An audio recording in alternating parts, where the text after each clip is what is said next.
Process. Everything. Processes.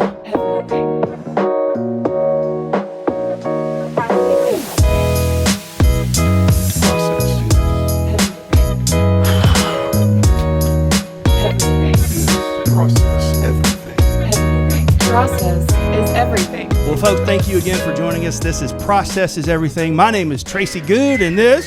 Blake Cook. How you doing, buddy boy? I'm blessed, man. I hadn't seen you in a while. It's been like 20 minutes since I've seen you. How's everything? How's life? What's It's going on? good. I guess since the last time we've had a podcast, I Chopped your zapped thumb off? my thumb off. Yeah. Well, get a close up of that, or just at least hold it up. We're going to zoom in. My goodness, great. What'd you do? How'd you do this? You know what a mandolin is? It's a guitar, right? Yeah. Well, it is a guitar, but a mandolin for vegetables. It just has a blade, and you just slide it down, and it cuts potatoes. Okay. And I got And to the thumbs. end of the potato, and Decided not to stop. Well, I told my kids, I said, if you find my thumb in the scalloped potatoes, you get $100 and 1 year of good luck. Well, how's that going for your kids? They don't eat scalloped potatoes anymore. I'll tell you that. They're healthy. They'll be okay. Our guest today is Mr. Stephen Carter. He is a leader, businessman, and man, there's 1,000 things that you are. Welcome to the show. Welcome to the welcome, podcast. Stephen. Hey, Yeah. man, I've been looking forward to this. We have too. We started trying to book Stephen 10, 12 weeks ago, but his agency was getting crazy on us. Yeah, and the it's hair just and you- makeup, I know. trailer. You know how that goes. But, Well, you have to work those things out, man. well, first of all, people are interested. You are our city manager, and thank you for the job you're doing. We Yeah. appreciate that. And how did you get to Albany, Georgia? I always love to man. know. All roads lead to Albany. Yeah, that was kind of a different story. You know, I'm originally from Georgia. Okay. Most people don't realize that. I'm from a small town east of here called Waycross. Familiar with it? Oh, yeah. I graduated from high school, joined the Air Force, left Georgia, said I'd never live in Georgia again. And look at you now. Famous last words. Absolutely. I've lived a lot of places, done a lot of things. Was the last place I was living was San Diego, working for the San Diego County Office of Education. Wow. And my wife, mother, is here. She's getting older. She wanted to be closer to her mother. Somehow there was a job advertised for the CIO for the city of Albany, and she saw it. And the rest is history. And here you are. That's awesome. Well, tell us what you did there in San Diego, or what. First of all, you mentioned the Air Force. Yes. I'm a nerd. I love airplanes. Awesome. Thank Talk you to for me- your service. Yes, thank you for your service. What'd you do in the Air Force? I was an air traffic controller. So That's That's awesome, awesome. man. That's a high stress position. well, that's what everybody says, but it's just like anything else. Once you know how to do it, you know how to do it. You know? Gotcha. So you're not trying to control all the planes in America by yourself. That's right. You have a team that does it with you. So figure out how to do your job, do your piece well. Everything else is cool. You know we're big process Yeah. people. I know there's a lot of processes in air traffic absolutely, control. absolutely. What is the process to become air traffic? I have family who do the same thing. What's the skill set, education that you have to be air traffic controller in the Air Force? You know, there's really not, a real set skill set. You have to have a pretty good aptitude as far as understanding things. You got to be able to multitask quite a bit. You got to be able to handle stressful situations with calm and demeanor, so that if you're talking to somebody and they're having a problem on a plane, you don't want to talk to somebody that's having a problem on the ground also. You know what I mean? So really, it's just about dealing with situations. They train you well, so you see things all the time. You just get used to doing it. They have a book called Phraseology, and that phraseology book actually tells you how to communicate with a pilot. No matter what he says, there's a phrase in that book that you're supposed to repeat That's back cool. to him. So, Yeah. yeah. I tell you what, if my plane is going down, I want Steven's voice talking to me. on the other end of that radio. He truly has the best voice in the world. You remember the Allstate man. I mean, this commercial, Are You in Good Hands? You sound exactly like it. Will you do this wow. for our listener? We have one listener. It's Blake's mom. Okay. One listener. Hey, Mom, how you doing? Hopefully some of your family listen. But No, they She'll probably write will. you a letter. Yeah, she'll fan write mail. You a letter, yeah. But tell him, man, Are You in Good Hands? Sometime during the show. I right. don't want to put you on the spot. I'll do it for you. No problem. We'll throw it in there. Grab some water. Yeah. So tell us the transition from the military. Where did you go from there? What kind of path were you on? Well, my degree is in information technology, computer science. and I have an MBA, so I have business and computers kind of mixed thing. So as I was transitioning out of the military, I started working for a company in Valdosta, Georgia called the Griffin Corporation. They're an agriculture chemical developer. They have real live scientists out there, in lab coats and rats and those kind of things. So Awesome. that was pretty cool working for them, but I managed their IT department. That was my first thing I did out of the military. Started working with them for a while. A company called DuPont. I think you guys probably heard of them. Absolutely. Little bitty company. Yeah, I got it. they found out about the Griffin Corporation and what they were doing, and they bought them. Well, they came with their own group, so I became what the British call redundant.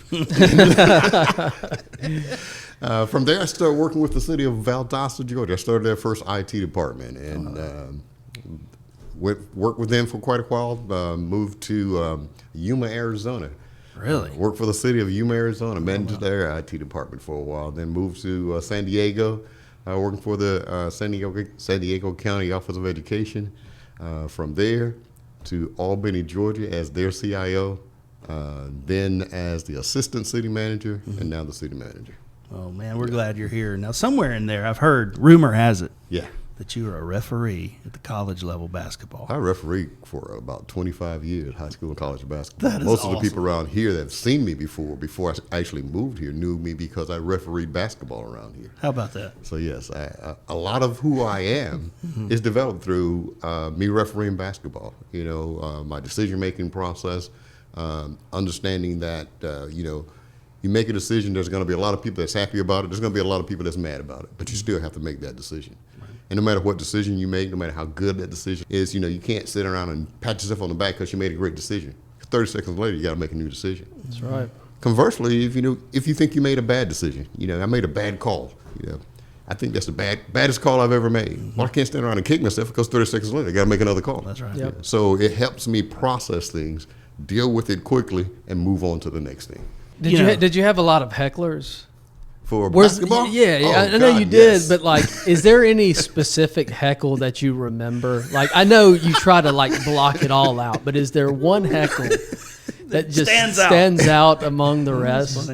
Wow, I can't really remember a specific one. I've had a lot of fans escorted from the gyms. I've had a lot of coaches escorted from the gyms, but there's not really one that bothers me because you kind of get used to that process. Especially in some of these large college arenas, you're gonna have 10, 15,000 people screaming at you, and you have to be able to deal with that, and that they're there. But then they're really not there. You know what I mean? You just focus in on doing your that is job. a skill to be able to block that out. And I would imagine I can see how as city manager, we love this town. I think most people that do live here love this town. But I bet you get a lot of hecklers here just in the town, and that's something that you have to block out. Is that something you've seen coming into that city manager position, a lot of the negativity? And how are you able to block that out? And really, how do you take some of that as constructive criticism? Well, I've worked in city government for quite some time, so I've watched this. Although I wasn't the city manager, I've watched city managers. And the good thing about watching other people deal with things is you learn things to do, but you learn things also not to do. I think a lot of people think the most brilliant people are the ones that learn from other people, or learn from their own mistakes. But I think the ones that are most brilliant are the ones that learn from other people's mistakes. So when I see things happening, that's happening to me now, nothing has really caught me by surprise yet because I've kind of watched this process, and I'm one of those guys that kind of think through things a lot. Not necessarily on the moment, but I think about things when. Matter of fact, one of the things that I try to do is schedule time on my calendar so that I have time to sit and think. Because the course of my day, the course of my week, an hour where there's nothing going on is just not going to happen by itself. So I manage to find an hour every week that I put on my calendar and the only thing that hour is for me to kind of contemplate what's going on, what my next steps are going to be, what's going good, what's going bad, what adjustments I need to make. But I just need some time to sit and think. So when I get things from people, a lot of the things that I get, I've already thought through the process. So I have a pretty good answer for it already. One thing that I don't do is hang around Facebook a lot. Amen. Amen. Let it be so. Exactly, because you get all kinds of things on Facebook. I got a lot of people that talk good about me. I got a lot of people that talk bad about me.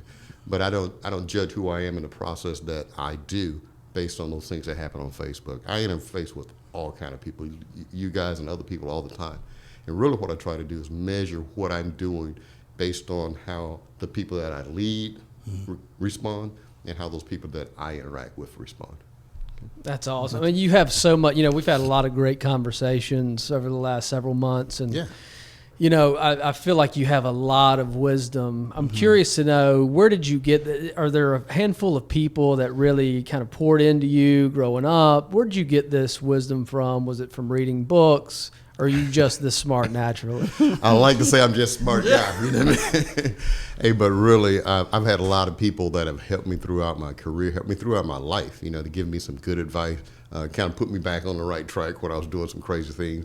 Fortunately for me, I joined the military at a pretty early age, and a lot of the leadership things that I've developed is through interfacing with people that I've met in the military and that process itself. One of the really cool things about the military that most people don't understand is, I was an air traffic controller in the military, but it was about 8 to 9 months before they ever started trying to teach me anything about air traffic control. Because one of the first things they want to teach you is how to be in the military. So if you can't ever learn how to be in the military, they're never going to teach you how to do the job. Because they're really evaluating how much time and how much energy and how much money do I want to spend on this person, before I even try to start training them. And I think if we could do some of those things on the civilian side, as far as when you hire new people, acclimate them to the culture, before you even really try to teach them what the job is, just see if, can you be a part of my company? Are you really what I'm looking for? Then I start trying to teach you the job.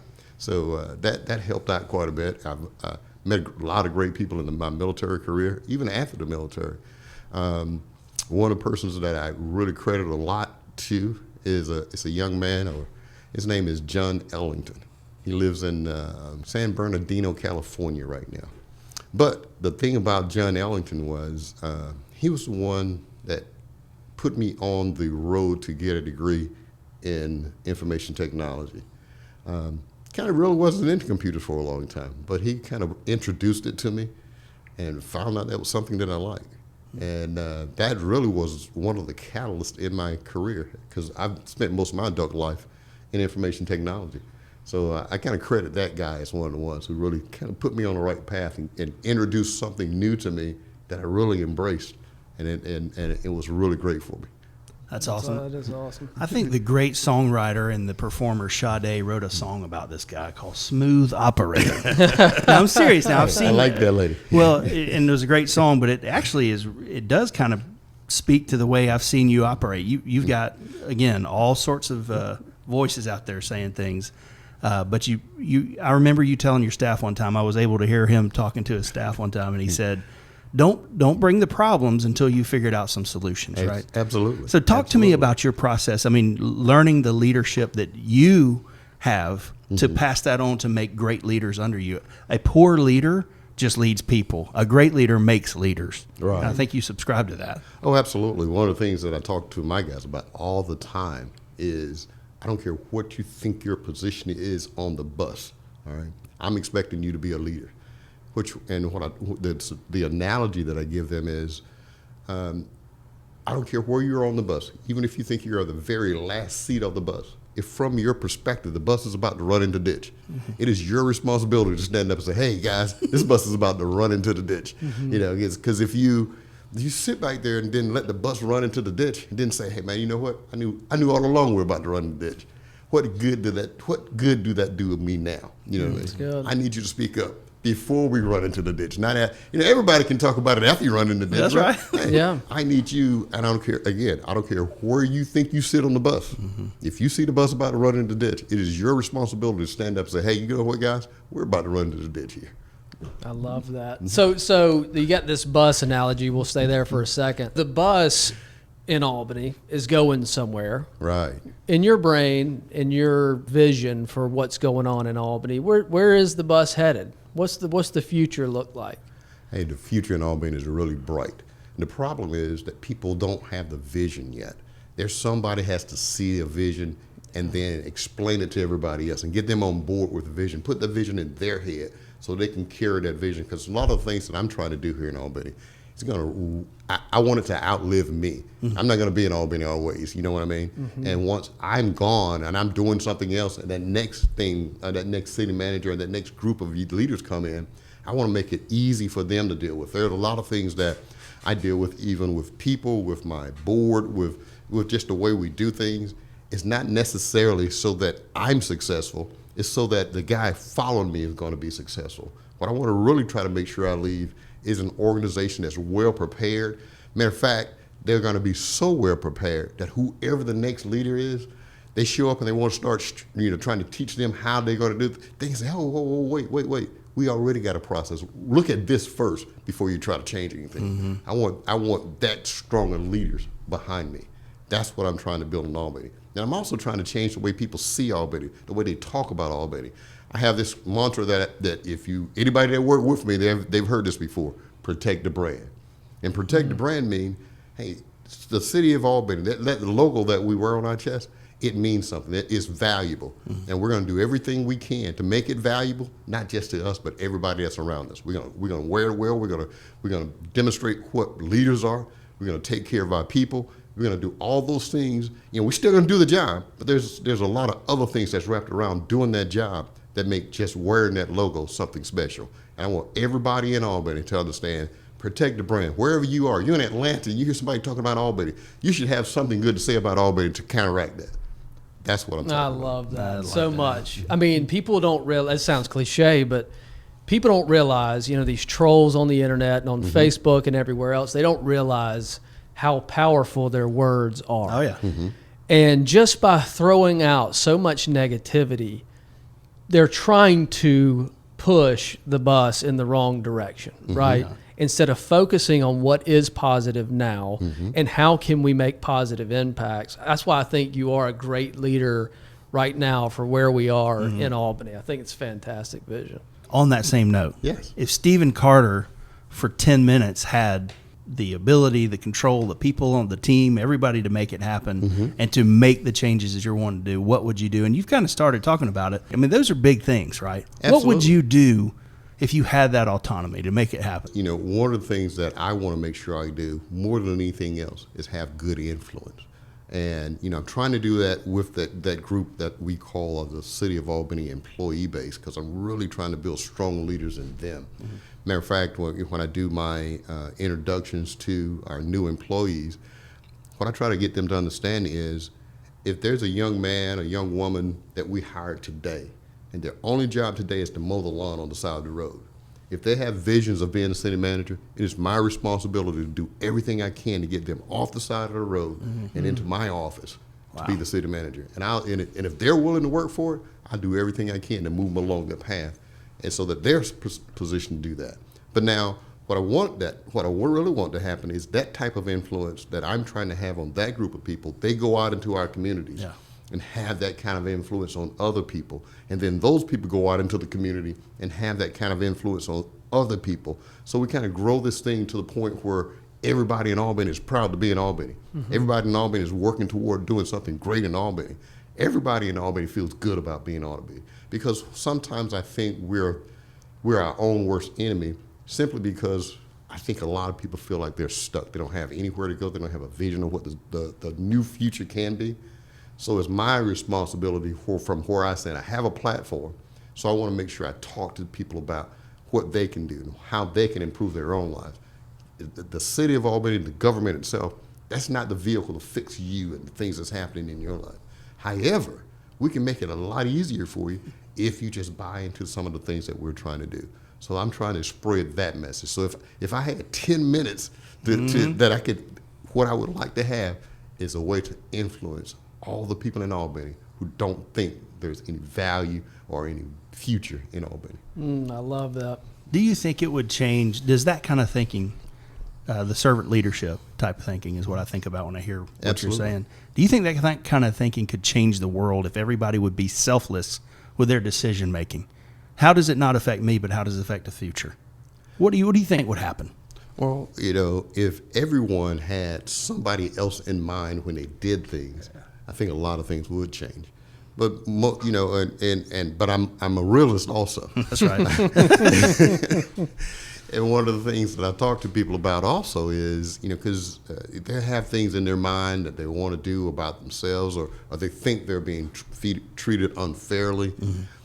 What I try to tell people is, most of the time when you think somebody is really trying to do something to you, they're really not. You're just collateral damage. Mm-hmm. And what I mean by that is, 9 out of 10 times when somebody have a thought about something, they're thinking about themselves, not you. Yep. You know, so if I do something and then you're injured by what I do, it's not that I was trying to do anything to you, and it's not that I'm anti-you.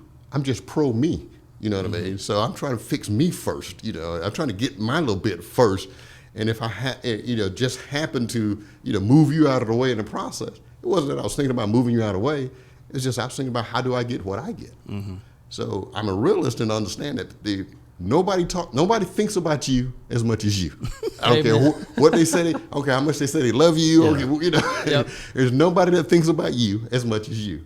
So if you're the one thinking about you all the time, and you're the one spending all that time with you in your head, what would it be like if that person that you look back at every day in the mirror is somebody that you're really proud of? Somebody that's doing some really cool things, somebody that goes to sleep and sleep well at night. Mm-hmm. That's what it's all about. That's awesome. Yeah, I love that. So living in so many different areas, from Waycross, Valdosta, Yuma, San Diego, all over the place. Europe, Turkey. And abroad. Don't forget those. What do you think are some of the unique assets that we have in our community that makes Albany special? Well, one of the really cool things that we really don't understand about ourselves is, so go Albany, so go all of South Georgia. Yeah. This is it. People come from everywhere to come into Albany to do their commerce, their entertainment. Mm-hmm. We are the hub for South Georgia. We have a pretty amazing airport out there with UPS is one of our anchors out there. Most people don't understand UPS is flying in and out there all night. We move more cargo out of that airport than any place south of Atlanta. Mm-hmm. We have some really cool. We have a river in the middle of our town that we have not monetized at all. Mm. We need some things around that river. Yes, we sir. can really, Amen. What I really see, I see a really nice casino on that river. Oh, nice. You know, the first couple of floors is parking. The next floor is the casino. Then you got some shops, and then you got, you know, hotel, and you even got condos on the top of that. I'm not talking like 1 or 2 floors, and I'm not talking about, you know, a couple of slot machines. I'm talking about when you go to Vegas. I'm talking about a casino that mimics something like that, sitting right there on our river. God, that's big awesome. dream. I love that. You got to keep me away from the blackjack tables, Stephen. Please. You got to get. I've been kicked out of too many casinos. There. Oh wow, okay. He's been kicked out. Yes. No, they love him actually. Yeah, not a card counter here. But yeah, those are the kind of visions that I want to bring to Albany. Awesome. I know that's probably not going to happen during my tenure in Albany. But again, I can't have everybody's vision, and this is something I truly believe in. Everybody's vision should be beyond their own reach. Mm-hmm. If the only things that you're dreaming about are things that you think you can reach out and get your hand on, that's right. You're dreaming too small. You got to dream beyond your reach. Are you a book reader? Just yes. very curious. Most leaders I see, like in your position, and great leaders in general, I feel like are readers. Just want to know, are you a reader, and what kind of books do you read? I read a lot of books about leadership, about relationships. Matter of fact, our team just finished a book called The Speed of Trust by Covey. And The Speed of Trust, it deals with a lot of the ways we do things simply because we don't trust each other. Ooh. We do things in the book, it's called a trust tax, meaning you call me today and say, hey, Steve, I need X. Yeah. Well, because of our relationship, we can shake hands, you can get X, and we move on. Mm-hmm. But if we don't have that kind of a relationship, I start putting all these different hurdles up to ensure that I'm not going to be injured by helping you get to X. And that's what he describes as that trust tax. He has a portion in the book where he talks about a multi-billion-dollar deal that was done by 2 really large, rich people because they had a trust relationship where they were trying to merge 2 companies, and they were able to merge these multinational companies within a week, and that is absolutely unheard of, because just think of all the hurdles that's required for two small companies to merge. You know what I mean? Much less multi-billion dollar. Exactly. But if the top of that company have trust in each other, I believe that what you told me you're going to do, and you believe that what I told you I'm going to do, we're going to stick to that. We shake hands, and we can sign a deal within a week. That's what trust is all about.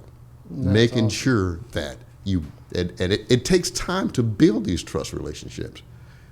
To build a trust relationship, you got to have conversations with people. You got to be able to talk to people, and not just people that agree with everything that you talk about. That's one of the things I really try to do, is make sure I talk to other people who don't have the same views that I have, who don't share the same background that I have, who don't look like me, who don't act like me, because I need that experience in my life to counteract those things that I have going on in mine. I have blinders on sometimes because I think everybody think like me, everybody act like me. I know the world would be a better place if they did, but I understand that that's not true. Right. So I really try to make sure I reach out and talk to people all the time. Going back to what you said, people are very me-centric. Oh, sometimes. Absolutely. I heard a guy say in the news the other day, be careful before you start talking about what I deserve. What are your thoughts on somebody that's always seeking credit? Well, people that look for the limelight, they want to be the one in the front all the time. Unfortunately, if you look at any battle, the ones in the front get picked off first. You know what I mean? So if you're willing to do that, if you're willing to lead, that's one thing. But if you're out there trying to just get the spotlight, that's something totally different. Really, the thing that I preach a lot is making sure that my people are taken care of. I went to bat for my group with the last budget. We got raises, we got some incentive pays, we got a lot of other things that's wrapped around that employee that I really worked hard to do. And really the thing that I needed them to understand more than anything else, everything that I work for them to get, I don't get to participate in. No, I have a contract. My contract is my contract. So all the things that I'm working for, raises and incentive pays and vacation time and all those things I'm trying to get built up for them, I don't even get to participate in. Yeah. So that's what I think it's all about. Yeah. I wish more people knew that. Oh, Carter's trying to get himself a raise. No, Exactly. he's not. I He's wish trying they to knew get y'all a that raise. in Washington. So when are you going to run for president? Not me, man. Okay. I work with politicians. I work for politicians. You are not but I'm not a politician. That's awesome. Okay? I love that. What do you look for in an employee that comes to work for the city? Leadership. Yeah. That's absolutely, and can you fit on my team? I have a kind of I don't know if it's unique, but the way I do the hiring process, especially for those that will report to me, is I have a panel of people that judge their technical skills. And then that panel will recommend people from me based on their technical skills. Then when I have an interview with them, I'm not asking them, can you do the job or how you going to do the job? I'm really asking questions so I can understand who that person is. And then try and decipher if I want to spend 8 hours of my day with that person. Guy. You know what I mean? That's important. That's important. Can I actually eat lunch with this person and not Exactly. get grossed out? Yeah, I see Tracy more than I see my wife. Oh, I my mean, Lord. That's the point. And I'm terrible to eat lunch with. So if I'm going to spend that much time with them, really what I'm trying to evaluate is fit for the team. Will this person enhance my team, or will they come in and destroy my team? You can be the most technical sound person there is, but if you're going to screw the team up, you're not the right person for me. You know what I mean? That is so such that's a good really point. when I'm evaluating people, I'm evaluating them for the fit of the team. That's Because awesome. I got something that I think is working, and I can't have somebody screw it up. You know what I mean? One of the things we tell our employees here is the fastest way to get gone is to create trouble within the ranks. I don't care if you mess up. We can fix that. Absolutely. But if you're talking trash about somebody else, you're gone. Yeah. I love that. That's great advice, Stephen. Are there any other? You got me going with this casino thing. Are there any other facilities, structures in the city that you see could be, viable for us in the next 5 to 10 years? Kind of like that, but some other things that may be on your mind. Well, there's two things I think the city needs desperately. One is a high-end hotel. When unfortunately, when they were recruiting me to come to Albany, I stayed at a decent hotel, but that is not the type of hotel that I would think would be the place that you would bring your dignitaries Recruits, into. yeah. Right? Yeah, you're trying to, acclimate them to something that's really cool. So I think one thing we need is a really high-end hotel. The other thing that I think we need, matter of fact, the other thing that I know we need is a convention center. Yeah. One that's big enough to house, a large group. Because I go off to all these conventions about, this, that, another thing, but we don't have space in Albany that can accommodate that. We have enough meeting rooms if you kind of stitch them all together all around town, but that's not really how conventions are run. They're all centrally located, and there's this nice hotel somewhere nearby that's hosting these people. So I think those are two things that I would really love to see happen in Albany. What are some of the things that are facing our city? Like, I understand the infrastructure underneath the city needs updating, and there are some just crazy misnomers. And sometimes you see a soundbite from somebody who's against it and somebody who's for it, but we kind of need the sewer system underneath the city to be right. Absolutely. Well, as a city, we're responsible for the safety of our citizens and for providing those services that make those citizens a valuable part of our community. We do things, speaking of that sewer separation project, that is, and I've heard people say, the city have had 40 years to take care of the sewer. Well, my response to that is that's probably true, but they hired me a year ago. Right. I had 4 years. I can't fix it tonight. Yeah. Right, exactly. So, Right. I don't know what the city did 40 years ago. Yeah. Albany wasn't on my mind 40 years ago, but I have 4 years to get that done. So what we're trying to do is make sure that happened. The problem with it is our forefathers, they probably made the best decisions that they could. They decided that storm runoff and sewer could be combined in pipes to flow through the city. Well, the EPD says you can't do that. Well, unfortunately, the way our city was built, that was already the case. Right. So what we have to do now is separate those two. So everywhere there's one pipe, there needs to be two. Okay. Now, that's not a sexy project because nobody get to, stand on top of it and take a picture and do the ribbon cutting. That's funny.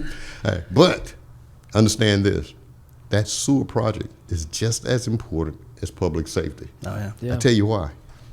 Let your toilet stop flushing. Yep. You're going to have some trouble. And call the police and say, hey, my toilet has stopped flushing. They'll start taking some pictures then. They're not going to come. Okay, I'm just saying. That's funny. Yeah, so that's a big deal for us. We got to get that done, So, and there's this other thing that kind of swirls around the city that I've heard people talk about is our utility and MEAG. I don't know if you Now go into it. What's MEAG? That's the Municipal Electric Authority of Yeah. Georgia, and that is actually the source of the electricity that we sell. We don't produce electricity in Albany. We do not have a dam. We don't have a generator. We don't have a nuclear reactor. None of those things are Gotta buy located it. in Albany. We buy electricity. And that MEAG group is a collection of cities around Georgia who also sell electricity. So instead of Albany going onto the market and trying to buy energy alone, we pool our resources through MEAG, and 39 cities buy energy together. We get a better price for our energy as we buy it off the market. Now, the problem is, I get a lot of, matter of fact, there was a couple of people that came through our utility board today and complained about the high utility bill. And I'm a customer of mine. All right, so I see the same utility bills. But the difference is I've done quite a few things in my home to make sure that those utility bills are lower. Older homes, so we need our landlords to up the standards on what they're doing in those buildings. Because when they complain to me that my rent and my utilities are the same, but you have to understand your utilities are only based on consumption. That means, like when your lights go out, You don't get a if it's been out for 2 days because there's a storm that came by. Well, you don't get 2 days off your electricity because it's not based on days. Right. It's based You're on not buying consumption. it. Right. Exactly. So if your lights are off, we're not charging you. But conversely, if you have an older air conditioner, you don't have insulation in your home, your windows aren't well, your doors aren't sealed, you're trying to heat your home, but you're really heating the outside, And then in the summertime, you're trying to cool your home, but you're cooling the outside.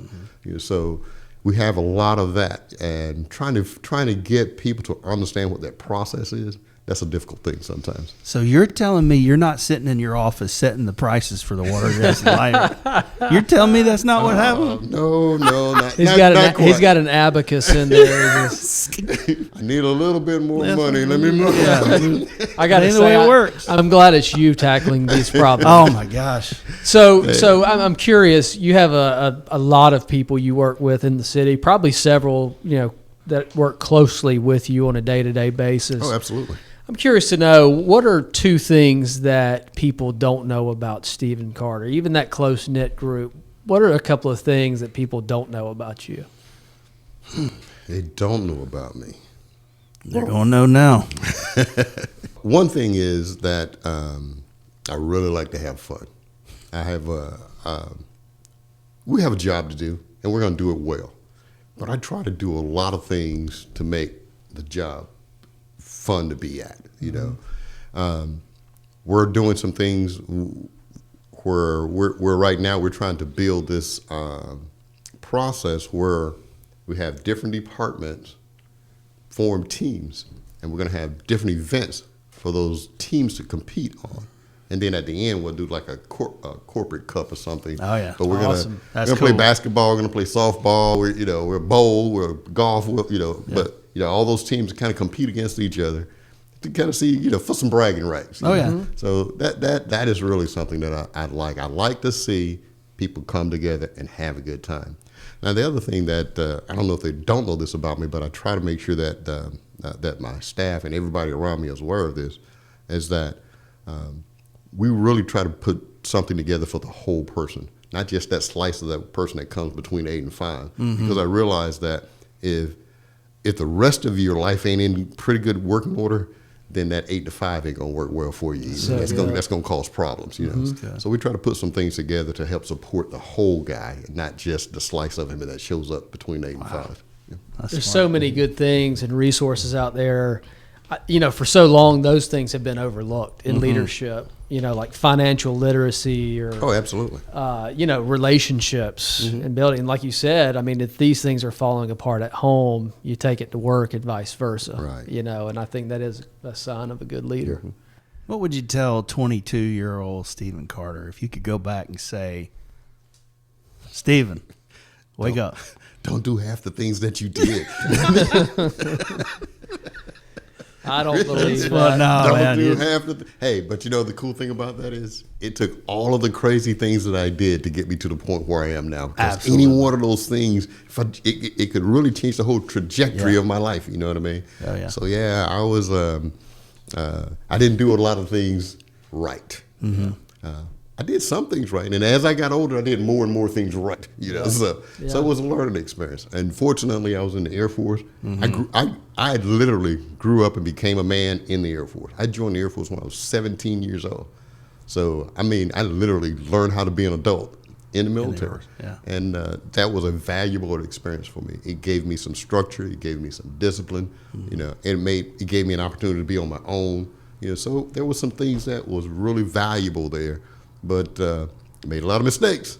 All right. Same. So, Stephen, thank you for your time. Of course, we've had a great time here, Absolutely, guys. we got to keep it going here. We play a game. Okay. And we call it First Class or Bus Pass. We talking first class or just a bus pass? All right. Let's do it. Now, this So- isn't Albany Transit bus, but Albany Transit bus pass is first It's class. first class.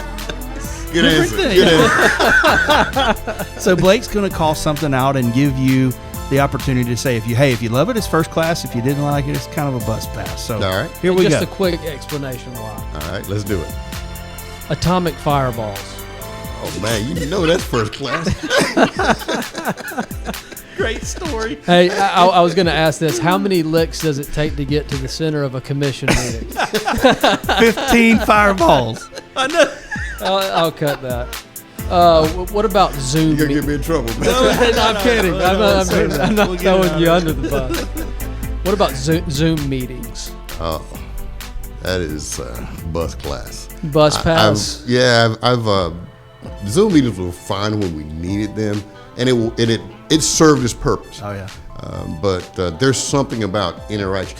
Think about the conversation we're having today. Now we could do that through Zoom, Yeah. but man, it's so much better doing it. Never with the you same. guys. So Yeah. true. It's never the same. I do love technology, but having Yeah. meetings is something special. Right. NBA referees. Oh, they're first class, man. Those guys. Not that I'm biased or anything. I mean, you know. So Those one are more. professionals, man. Mac computers. What do you think about the computers of the Apple on the front? Hey, well, I'm kind of torn here. Asking an IT guy. Because I run a Microsoft shop. Have a lot of Apple products. Matter of fact, I got one in my pocket. Look at him right go. so I'm kind of in the middle of the road on that one. Yeah. Drinking tap water. Now I would say in Albany that's first class. Yeah. And the reason I say that is because we have a Miller Brewing Thank Company. goodness. Oh, Yes. yes. And the reason they're here is because of our water. Good Yeah. water. Hey man, so we yeah. we do great with water. That's a great point.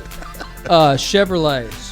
That's kind of a bus pass. On that I'm a Ford guy. That F-150 sitting out There there. you go.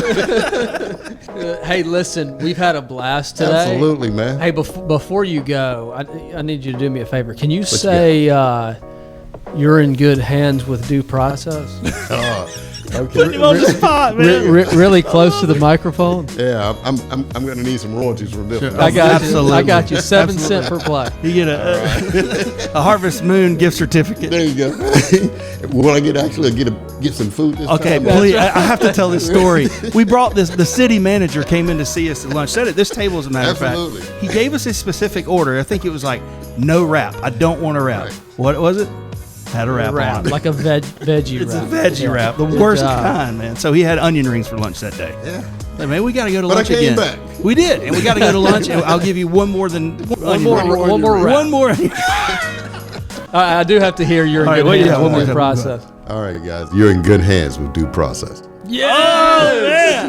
Thank you, Thank you for your time. We love you, Hey buddy. guys, take Appreciate care, it. man. We See you appreciate the soon, time. sir. Invite me back. We'll come back and do this. Oh, yeah. Absolutely. Got to have you back. All right. Today's show is brought to you in part by Concrete Enterprises. Visit the Concrete Enterprises family of businesses at cefamily.co. That's cefamily.co. Due process. Standardize, onboard, and optimize. Click or call today to see how we can help take your business to the next level. DueProcessUSA.com. Process is Everything is a production of the Levy Studios. It's the right thing to do. Visit thelevystudios.com for more information.